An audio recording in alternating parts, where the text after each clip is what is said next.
Hello and welcome to Blinkers Off, and it's great to be back from the New Year break and the Christmas festivities. And what a way to start the new year with a 2-year-old $1 million to the winner, Magic Millions. And joining me is General Manager from TatsBet, Brad Tamer. And welcome, Brad. G'day, Jess. Great to have you here. Thank you. And what a way to start the year with the Magic Millions. A great day out there. Yeah, look, absolutely. Look, when it was a 10-race card, this was actually a bigger betting day than Stradbroke Day, believe it or not. Not so quite as big now because we've got 8 as compared to 10, but notwithstanding that, very popular race day with punters. And also joining me is our usual suspect, 3-time Sydney Premiership winning jockey and Brisbane Premiership winning jockey, Larry Cassidy. And welcome, Larry. Yes, Happy New Year, Jess. Great to be back. Happy New Year to yourself. And after all the festivities, how's the weight holding up? Oh, look, it's been a bit of a struggle. Put on a bit of weight over Christmas, and I'm certainly paying for it now. All right, now we're going to get into it. We've got a whole Magic Millions preview where we're going to look at the 3-year-old and 2-year-old classic. We've got interviews with unencumbered trainer Bjorn Baker. As well, we've got interviews with Nathan Berry, the jockey, as well Robert Smerdon, Mick Price and Shane Nichols. We've got loads coming up on the show, but right now we're going to look at the race 5, the 3-year-old Guineas Classic. Brad, a very open sort of race. What's the market? How's it tell us? Yeah, look, the top 4, NQR has displaced Sweet Idea post-barrier draw for obvious reasons. Charlie Boy flies fresh, he's on the 3rd line of betting, and Northern Glory closes out the top 4. Just behind them, Wineholt, blinkers go on. Yeah. He was good at Wyong recently. And out to horses like Bring a Ring. So, look, the favourite's backable, around about the $5 mark with TatsBet. Just go to tatsbet.com for the latest prices on the 3-year-old section of the Magic Millions. But I think it's anyone's race. It is a very open field. And looking at the field, you know, you could probably run it 10 times and get 10 different winners quite clearly. Larry, you haven't got a ride in the race. If you were to have a ride, who would you be riding? Oh, look, Jess, I like NQR. He's racing in really good form, and the most important thing is he's drawn a great gate, so he just posies up behind, which looks like to be good speed. A few of those main chances have drawn wide, and they're going to have to press forward. They are. Now, the 1400 at the coast, if you have drawn wide, is it much of a disadvantage? Oh, look! A good gate is always easy. You save that much petrol on the run. Look, you've got a good run down the back straight because they start at the beginning of the back straight, and you've got the whole back straight, which is a good 400 metres, 500 metres. So it is a good run, but you're still going to have to work because those inside horses are still going to press up. Now, Brad, looking at the field, what are the prices? You've looked at the prices. Mm-hmm. Who do you like? I'm tipping around the favourites. Huh? Yeah, discounting the favourites on this occasion. Look, I like one right out of left field, Estonian Princess. I'm not sure whether she gets a run. Yeah. But gee, she's been in good form. She went to Wyong behind Sweet Idea, was the run of the race, was caught wide, no cover, and was really strong at the end. She took that form to Randwick. She won. Nice little confidence booster. Yeah. Look, if she gets a run, she can win. For 2nd, 3rd and 4th, I've gone for NQR to run 2nd. For 3rd, I'll throw in Wineholt. Yeah. The blinkers go on. He was in the same race. He was good. And for 4th, another one right out of left field, Tinto. I'll either be a genius or a mug. I tell you, if he did get the trifecta, you'd be calling a genius. I'd be wearing that coat. I'm sure you wouldn't, mate. We're sweating here. Now myself, I like, as Brad mentioned, Wineholt here. The blinkers go on from the Moody camp. This horse is 2nd up. It's got a good 2nd up record. I like this horse. With barrier 6, it's going to jump. It's going to get a great run. It's going to be very hard to beat. And what price was he? $10? For Wineholt, yeah. 11 as of Wednesday. Yeah. All right, so I'm going to have a bit on Wineholt there at each way. Another one here, Charlie Boyd. It is coming from barrier 12. I think this barrier has the best barrier of the 1400. It's got a 13.4% record. Loves first up. I mean, the big query is 58 first up over 1400. Big ask, but Gerald Ryan, Michael Rod. It's got a lot of characteristics going for it. Number 3 here, Big Odds, Gracious Prospect. I think this horse could push forward and getting a good run. You know it's going to be fit. Comes from the David Hayes camp and Stephen Bass is on board. I think this horse could be running into your tries. And number 12, NQR. Obviously, it's the form horse going in at the favourite. It's going to be very there. It's going to be thereabouts, that's for sure. All right, now during the week I caught up down the track with Robert Smerdon. Robert Smerdon's come up here with one called Salute to Jude. Keep an eye on it. I would have been tipping it had it not drawn right out the back gates. And here I am at Back to the Track talking with Robert Smerdon.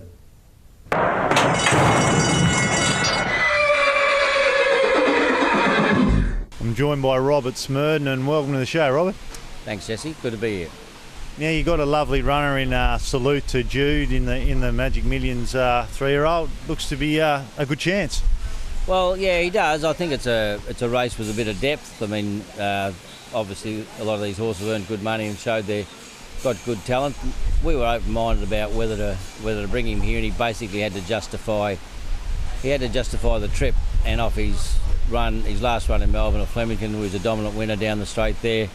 He beat the older horses on the day, won by a clear margin, ran good time, and that was the thing that ticked it off to come here. Had he not performed well, he wouldn't have been here. So we think his form warrants him being in the race. How do you find he's travelled and settled in? He's got a great nature. He's a horse with a really good constitution. He's a very good eater and a very laid-back horse. Nothing perturbs him. He handled the trip up. Been up here. He came up the weekend before last, so he's been up. He will have been here 2 weeks by the time we get to race day. It was a 2-day trip. He went first leg to Sydney, stayed there a day, and then come up the following night. Travelled through the night, didn't miss a beat, ate and drank all the way, and hasn't missed a beat here. So on that score, I don't think we've got an issue. How do you handle the track? Yeah, I didn't seem to have a problem. He seemed really comfortable.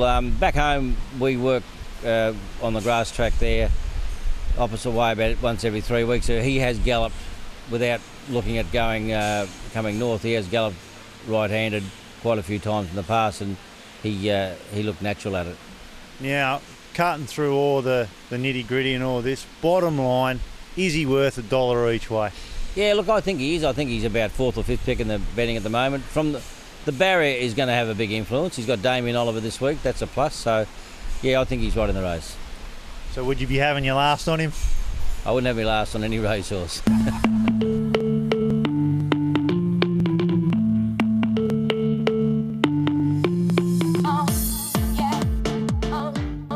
You know, it was very interesting catching up with Robert Smerdon, a very shrewd trainer and a lovely man too.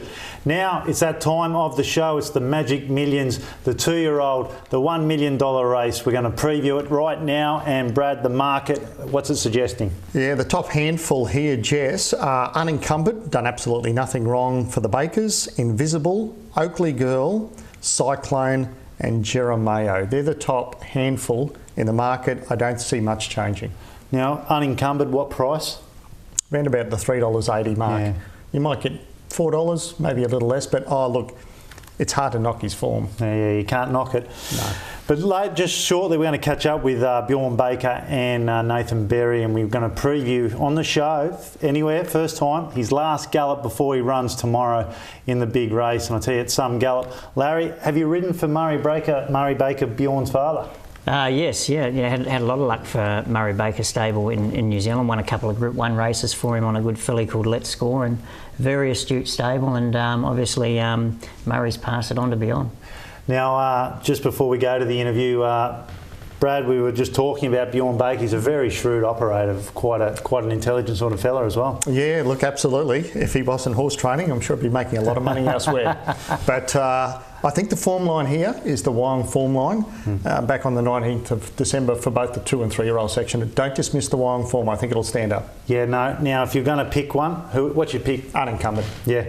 Mind you, haven't tipped a 2-year-old Magic Millions winner ever. Hopefully this is the first time, but look, he's hard to knock. I think Geromayo, he's coming out of the same race. I thought he was good. Yeah. So I'm tipping them to run 1-2. Third Invisible, once again, no knock there. He's 1 from 1. And the Hawks is, talking about astute trainers, they're right up there with the very best. And Oakley Girl, I'm forgiving. I think she can fill the top 4. You don't think the last run was probably too hard, knocked her out a bit? Oh, well, time will tell. Yeah, and that's why I'm not putting her on top. Yeah. All right now we're going to go back to the track where we talk with Bjorn Baker and watch Unencumbed's final gallop.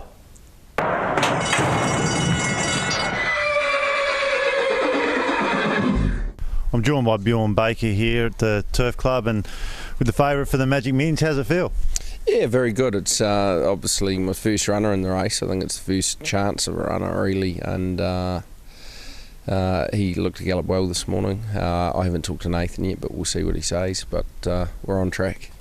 Just quickly, has he thrived over the course since up here on the coast? Yeah, I think so. He's had 2 looks at the course proper. He's been here for, I guess, the best part of 2.5 weeks now. He doesn't have to travel on race day, so he's definitely got a few things in his favour. When you purchased the horse, did you have in plans that you'd ever have the favourite for the race? Yeah, you always think we're buying a slipper winner and a Magic Millions winner, but it's great to be here. It's great to be competing, and that's what it's about. You buy these horses to hopefully make these races. How did you get involved in racing? Oh, my father's a trainer in New Zealand, so I've been into it I've followed it probably more initially as a punter. Wasn't too interested in the horse itself, but how times change. Now, just on another note, will you be purchasing any horses over there? Yeah, most definitely. Definitely look to try and get another runner next year, and we just have to find owners. So bakerracing.com.au, I've got a new website, so anybody interested, please have a look. Well, thanks, Bjorn, and all the best for Saturday. Thank you very much. Thanks. It was great catching up there with Bjorn, and quite interesting there that before he got involved in training, he was heavily into having a bit of a bet. So I'll be watching on Saturday if Unencumbered's heavily backed. Now, looking at the race, Larry, if you were to have a ride in the race, you've ridden second in the race on not a single doubt. What sort of horse does it take to win this sort of race, you think? Oh, look, you need a real professional horse, and the horse that comes into that category is Unencumbered. He just, you can have him anywhere in the run, and from that draw, he's just going to posse sort of fifth or sixth in a high speed race. And I'm sure Nathan has done his form because Oakley girl, well, she hangs out. Yeah. So there's going to be a run there. It was kind of interesting on her last run, watching her last run, Brad. She came 12 off. She ended up about 6 or 7 off the fence the last 100. Could be a sign maybe, she could be a bit over it maybe. Or look, once again, a very good trainer, Danny Bagor. So he should be 100% on the day. But there's good speed in the race. Celestial Dragon's drawn immediately inside of her. So she might just posse up outside and try and control the race from out there. But when you've got a horse that's got natural speed, I'm not sure that you want to be going back. But I think she'll sit right on top of the speed, if not lead. Yeah, well, now myself, I'm tipping Unencumbered, a great bet, best bet on the day. I think it will win. I think it's a class horse. It's definitely the most professional horse, and at $3.80, $4, around about that mark, I think it's a great bet. I've got Unencumbered on top from number 17, Sagatona. Don't be afraid to have a little bit each way on this horse at 25 to 1, 30 to 1. We'll be running on, depends on how the track plays. But if there is a lot of speed on, which there usually is, this horse will be coming down the outside and be worth a little bit each way, big odds. As well, number 2, Geromayo, as Mick Price mentions later on in the show, it's his pick of the 2. And also number 7, Invisible. Second up could be a bit questionable, but you can't question Hawkes' form at the moment. Righto, after I spoke with Bjorn Baker, I also caught up with the jockey, Nathan Berry. Here I am at Back to Track with Nathan Berry.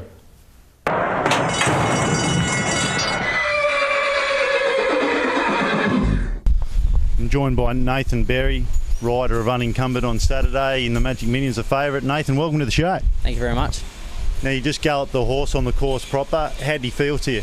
Yeah, he went 12 3/4, run home 3. He probably felt as good as he's ever felt to me. Surprised me how well he worked, actually. He's quite a lazy colt, but he picked himself up at the 400 and pretty much pulled me to the line, and that's sort of out of his characteristics. So it just shows that he's getting used to this track here. He's settling in very well, and he's improving along the way. Have you felt that he's improved since his last run? Yeah, look, he probably doesn't need to improve. I just want him to show up in exactly the same order as he did the other day, and I'll be happy enough with that. I think he's put the writing on the board how good he is, and so if we can get him there in great order and get a lovely run in the race, he'll definitely be the one to beat. How do you see yourself positioning in the race? Well, as you saw last start, he's a very versatile horse. You can ride him anywhere, and I bounced him out the barriers last start because I thought the hardest to beat were the first 3 around the turn, and we paid them quite easily. So I definitely ride him further back come Magic Millions Day. It's his best test. You're going to have the best horses in it, and I won't be looking to fan too wide on the turn. We'll probably be coming through the middle of them. There does seem to be a few gaps open Magic Millions Day, so hopefully we're hit one of them at 300 and run away with it. Now they talk about the camber on the turf club. Sometimes it's like a double turn. Are you aware of that? Yeah, I've watched Gold Coast was on Saturday, so I recorded all the replays and I've had a good look at them, studied the films and that. So it was good to get a look around the course proper this morning. I haven't galloped out there before, and the horse had a good feel for it, and I did, so we're looking forward to it. So do you think you can match it with your brother?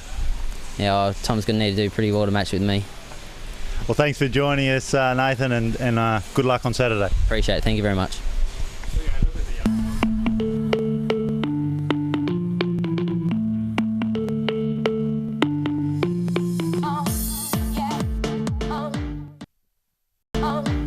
It was great there talking with Nathan Berry, and after talking to both the trainer and jockey and watching him work, it's going to be very hard to beat. Now we're going to get into the sports segment. NRL, AFL, prices. How's the NRL looking? Souths can't win, by the way. In whose opinion? My opinion. I was right last year. And by the way, who do you follow? The Roosters. There you go.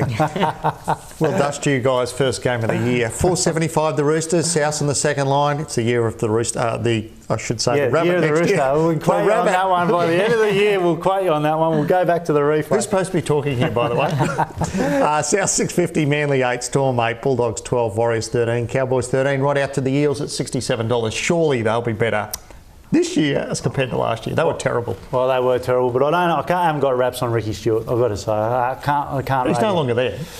Yeah, I know. Where's he gone? Canberra. Yeah. Penrith, what price? They're 19 now that Jamal Idris is hooked up. Yeah, kind of interesting there. It is. He can play. Now, AFL, what's the market there? Yeah, very little between Hawthorn, Freo and the Swans, which is no great surprise. Yeah. They were all great last year. Further out to the Cats at 7.50, and then North. I think that they're the sneaky bet at 13. Geez, they're a good team. They are. They're just probably a goal away from winning a comp. Yep. But, you know, if they go to the next level, I think that they'll be competitive at $13. You know, I thought they were the best bet of the year to finish top 8. If you got a decent price, I'd be definitely having something on, that's for sure. Now, we're going to, Larry, you're riding in the Magic Millions Cup. Looks to be a very good chance. Yeah, I'm riding General Exhibit, last start winner at Doomben. And he gets a lovely run here, barrier 5, the White Hope in it. He runs along, and I think he's got a great chance, and I think it's probably my best ride on the day. You know, he definitely looks to be very hard to beat, but Lucky Hustler, the White Hope's going to set a good tempo for you, so barrier 5, you just posse up behind. Yeah, it's just perfect, and he's trained at the coast, and he's won at the coast, so everything's looking good for him. All right, now we're going to be back to the track. We're looking at another Magic Millions runner here who did gallop on the Tuesday morning in Geromayo from the Mick Price stable. Very interesting interview with Mick. He does like it a lot, as you'll see. Here I am back to the track during the week with Mick Price.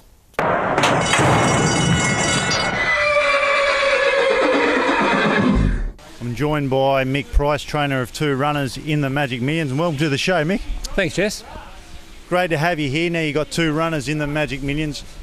Yeah, sure. Look, both nice colts. You know, they've had to cope with a bit from Melbourne in the last 6 weeks, but we've had a plan, and it's been well executed thus far, to the point where, of course, proper gallops, our last gallop here. So Damien rode Nordic Empire, and Paddy Payette, the normal, my work rider, rode Geromayo.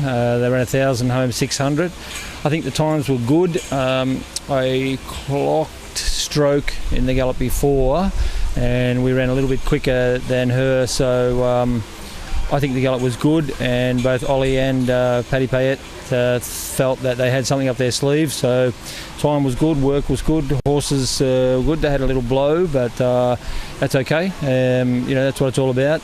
Track was beautiful, so they've had pretty good preps, so both of them. Did you think from their gallop that they handled the track quite well? Nordic Empire definitely did. Geromayo is a colt, and he handles this way of going no problem. He's had a lot of practice this way of going, even before he raced at Ballarat, which was the this way of going. But Wyong's a very tight corner, and I noticed all the horses shift out. So I'm not sure. I think if he had been on the inside of horses at Wyong, he would have tracked up good, and it might have put him a little bit closer to the winner. As it was, you know, he's a colt and he just followed out there. I think he spent a bit of time looking at what was going on his right-hand side rather than concentrating. But look, he's had as much race practice and as much gallop practice that way of going as I can give him, and he handles it beautiful. It's just a matter of you know, how he concentrates on race day. Now, you purchased these from the sale. What enticed you to purchase these horses? Well, actually, Walter Altieri purchased the Charge Forward Opportunity, which is Geromayo. Look, Walter has a short list and goes through it with his trainers, and you know, we sort of say yay or nay, and he makes his own mind up from there. But he found his own horse, as he has done in the previous years. I remember Opportunity, a Redoutes filly that was a beautiful filly. She was actually trained in Melbourne at Caulfield, so you know, he copped a good push to buy that one. And Nordic Empire was a BC3 horse, so John Brocklebank found that one. It went through the BC3 way of doing things, and they put people into it, we put people into it, and yeah, we have the horse now. So overall, out of the two horses, who would you rate the best chance? Yeah, good question. I mean, you know, you got a lot of variables in the race, obviously barrier draws and all that sort of stuff, but I suppose if I had to have my last on it, I'd probably go Geromayo, because he's got a faultless constitution. The more you give him, the better he goes. He'll be having a little dash up Thursday. He's a beautiful, quiet, composed colt. The other horse is quite revvy. Hasn't quite got the same robust constitution, but look, they're both pretty spot on, and you know, I'd love to see them both running the money, obviously. Dead heat, maybe. Dead heat would just be. Does that happen in this race? Is this game so kind? Maybe, just maybe, the sun might shine on that day for you. Thanks, Jess. Cheers, Mick. All right, there, it was great catching up with Mick Price and watching Geromayo work there. It was great work and worth something each way. Now, the best bet, Brad, on the program? Looking for an early bank so I can play the Tats Bet Quaddie and Double Trio and the feature race pack later in the day. Like Emmeline, race 4, number 6, first up, speed to burn in the race. If she's anywhere near her best, I know she's been out of form for a little while, I think she goes close to winning. So race 4, number 6. Race 4, number 6, Emmeline each way. Larry, your best ride on the program? Well, I think, look, General Exhibit in the Magic Millions Cup, but also in the Stayers Cup, Scorpio Queen. Now, she won the Burnborough Handicap, and she's also a winner on Magic Millions Day 2 years ago. Well, we always like horses that are racing on the same day that have won last year. They always seem to pop up at massive odds. Now, remember, punters, one tip I can give you, always follow a local trainer or local horse at big odds. We usually pop up on the day. My best bet, Unencumbered. Now go to the website, check out the tipping challenge, see which state is the best tipsters in the country. As well, I've got tickets to give away for our New South Wales, Adelaide and Brisbane viewers and Melbourne viewers as well. So join us next week. But before we go, Brad, thanks for coming. You're welcome. And we'll have you on the show again before the end of the year. Excellent, looking forward to that. And Larry, thanks for coming as usual. Thanks, always great to have your expert advice on the show. All right, thanks for joining us. Join us next week. Same place, same time. Bye for now.